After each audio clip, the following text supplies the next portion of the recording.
Psalms 91.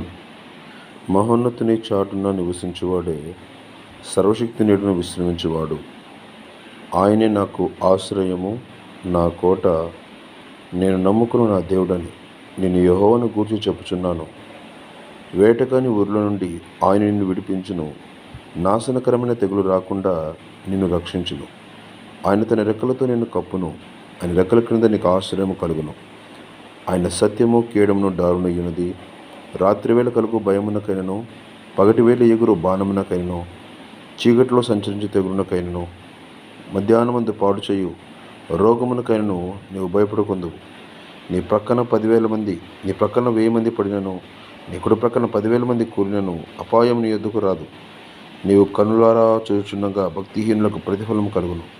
యెహోవా, నీవే నా ఆశ్రయము అని నీవు మహోన్నతుడిని దేవుని నీకు నివాస స్థలముగా చేసుకుని ఉన్నావు.